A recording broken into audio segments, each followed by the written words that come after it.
Baik, selamat siang teman-teman.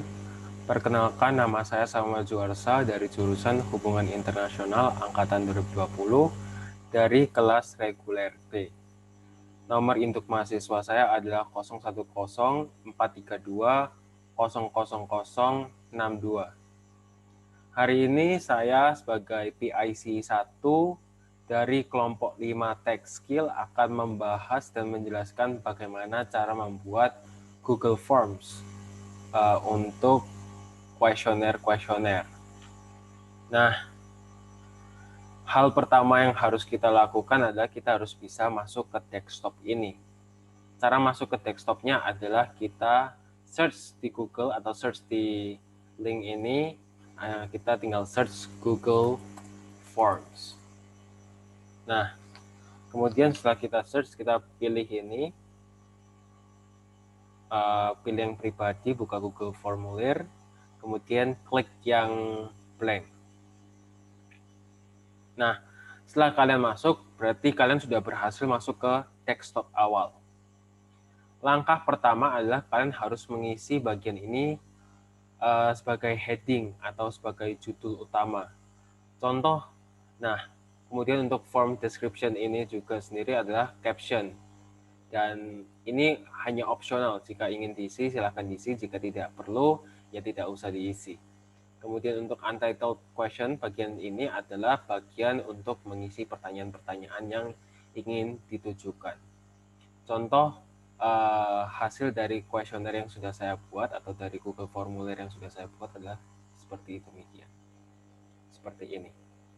Ini adalah yang saya buat bersama teman-teman sekelompok saya. Nah, untuk melakukan ini, mungkin teman-teman bisa memulai dengan bagian judul ini ya, teman-teman. Judul ini kalian tinggal isi judul yang akan kalian angkat atau yang ingin kalian bahas. Kuesioner apa yang ingin kalian bahas itu. Kemudian sama seperti yang tadi sudah saya sebutkan, di bagian bawah ini adalah bagian opsional. Kalian mau mengisi untuk caption atau untuk menjelaskan isi kuesioner ini bisa melalui caption di bagian sini. Oke. Kemudian lanjut kepada pertanyaan pertama nih. Pertanyaan pertama mungkin teman-teman pada bingung mau diisi apa. Mungkin untuk dari kelompok saya mendukung bahwa kita perlu untuk mencari data-data daripada responden kami. Maka dari itu kami membutuhkan nama, kemudian ini juga untuk menjaga kerahasiaan individu, yaitu kita hanya membutuhkan inisial nama. Nah, untuk jawaban sendiri itu kita bisa beragam. Kita mau short answer, paragraph, multiple choice, check boxes, ataupun yang lain-lain ini ya. Mungkin bisa dicek sendiri. Namun untuk bagian nama, kan jadi saya memilih short answer. Kemudian untuk mewajibkan untuk responden untuk menjawab adalah kita perlu tick yang ini. Yang required kita tick untuk nyala, kemudian saat mereka mengisi, maka mereka harus mengisi bagian kolom ini. Kemudian kita bisa lanjut ke bagian selanjutnya. Nah, untuk masuk ke bagian selanjutnya, teman-teman bisa klik add question. Contohnya, kalian tinggal klik add question, maka muncul bagian kedua. Nah, bagian kedua jika kalian mau isi silahkan. Nah, namun untuk kali ini saya tidak membutuhkannya, jadi saya cukup delete ini. Lalu kita langsung masuk ke bagian usia. Nah, untuk usia ini sendiri saya juga membutuhkan hanya short answer, dan juga saya selalu memastikan bahwa bagian ini harus required atau diwajibkan untuk diisi. Alamat email juga short answer. Nah, untuk ini kita bisa add ini other. Nah, kalau kita sudah add other ini, ketika teman-teman memilih, nah ini kan multiple choice nih ya. Nah, misal nih saya mau other, ini nanti jika mereka pilih ini, maka mereka harus mengisi. Sedangkan jika memilih ini, ya sudah selesai gitu. Terus untuk ini kan multiple choice, maka di sini saya juga akan membahas mengenai checkboxes. Ini juga multiple choice. Namun sebelum kita mencari bagian checkboxes, gimana sih cara kita menuju ke section 2? Karena saya membuat 3 halaman. Section itu bisa disebut sebagai halaman. Nah, untuk section pertama itu saya ambil untuk data-data informasi pribadi seseorang. Kemudian untuk section 2, cara membuat section adalah kita cukup ini ya, kita misal ambil yang jurusan. Kita mau nambah section, kita tinggal klik yang ada 2 kotak ini, kita klik add section, maka sudah muncul ada di bawah section 2 of 4. Nah, dari sini kita udah bisa menjadi ini halaman kedua, kemudian ini halaman ketiga, dan selanjutnya halaman keempat. Namun di sini saya hanya membutuhkan 3 halaman, maka yang ini saya cukup delete section. Nah, sama halnya dengan section pertama. Di saat section 2 kalian harus memulainya dengan judul dari kuesioner kalian. Kemudian kalian bisa kasih caption, dan saya ingatkan lagi bahwa caption ini hanyalah opsional, tergantung kebutuhan dari kelompok teman-teman sendiri.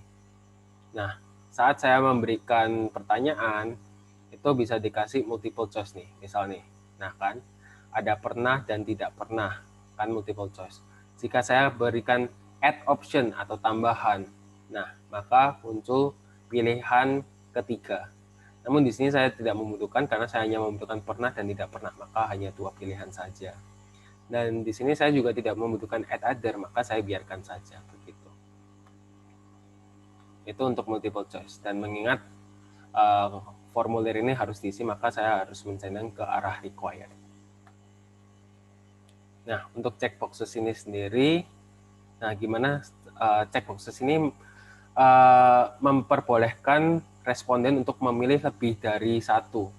Jadi bisa pilih cuek, rasa jijik, atau menghormati keputusan mereka terhadap identitas yang dipilih.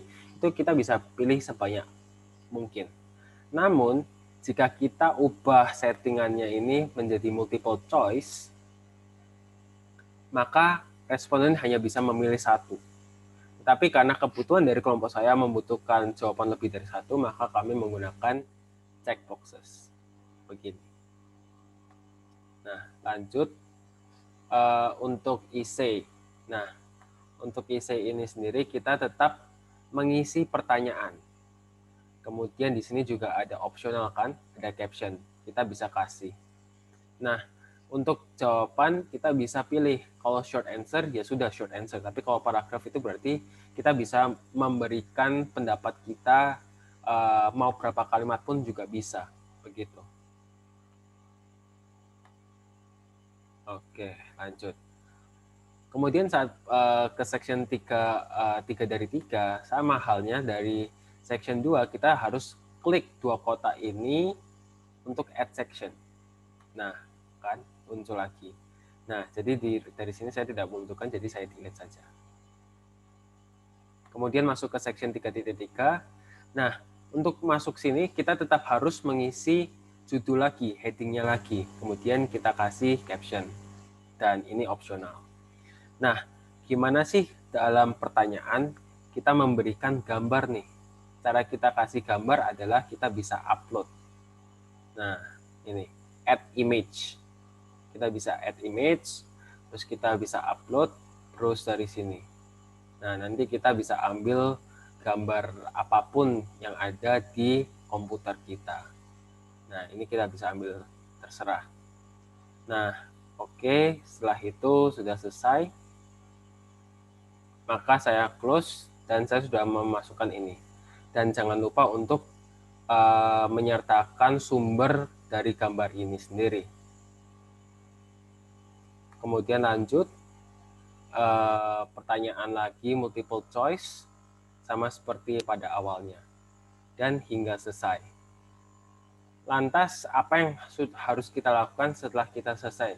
Dan gimana cara kita mendapatkan link aslinya adalah kita cukup melakukan ini, more, kemudian kita klik get pre-filed link, kita klik ini. Nah, saat kita sudah muncul, di bawah ini ada peringatan atau ada informasi untuk mendapatkan link sebenarnya. Dari preview responses dan klik get link. Kita scroll sampai yang paling bawah. Nah, di bawah sini kita mendapatkan get link. Setelah kita sudah get link, nah, kita bisa buka di tab baru. Saat kita buka di tab baru, kita tinggal copy link yang sudah kita copy tadi, tinggal di copy paste di sini, kemudian di enter. Saat sudah masuk enter, kita bisa langsung mengisinya. Seperti yang saya sebutkan tadi, saya ada 3 halaman. Ini halaman pertama, bagian pendataan. Semisal saya isi bagian ini, SD sebagai nama, inisial saya, kemudian saya isi ini semua. Nah, jika ini saya tidak isi, saya hanya mengisi beberapa saja, lalu saya next, tetap tidak bisa. Ada tanda bintang merah ini berarti responden harus mengisinya, dan itulah kegunaan dari ini required ini sendiri. Nah, setelah kita sudah mengisi, maka kita bisa lanjut ke halaman selanjutnya.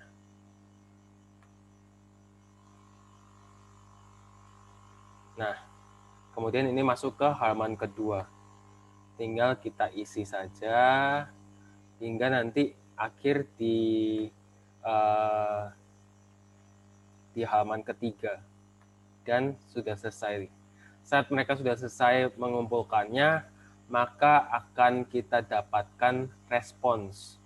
Respons dari mereka adalah seperti demikian, berupa data statistik. Nah, ini ada summary-nya. Dan ini cukup bervarian ya. Ini bisa diatur nantinya oleh PIC 2 selanjutnya. Kemudian jika teman-teman ingin desain background-nya, gimana sih cara desain? Nah, ini bisa customize theme. Nah, untuk gambar di atas ini bisa diambil dari header, kita bisa image uploaded, atau kita bisa upload image gitu, gambar yang mau kita pasang. Kemudian untuk theme color, kita bisa pilih banyak warna ini. Nah, jika mau add custom color, bisa tambah, kita tinggal setting warna apa yang ingin kita gunakan. Misal saya add ini ya. Nah, ini nanti bagian theme color itu bagian ininya. Kemudian untuk background color kita bisa jadikan ini. Nah, ini ada banyak opsional, bisa dipilih saja. Namun itu semua kembali pada keputusan teman-teman sendiri. Kemudian untuk tulisan ini teman-teman bisa pilih. Ada basic, ada banyak ya. Mungkin kalau pakai ini nanti modelnya kayak gini. Kemudian model kedua seperti ini, dan model ketiga itu ada playful. Dan ini terserah lagi kepada teman-teman untuk memilih font yang ingin teman-teman gunakan. Namun untuk kelompok saya menggunakan basic. Demikian penjelasan saya mengenai pembuatan Google Form. Terima kasih.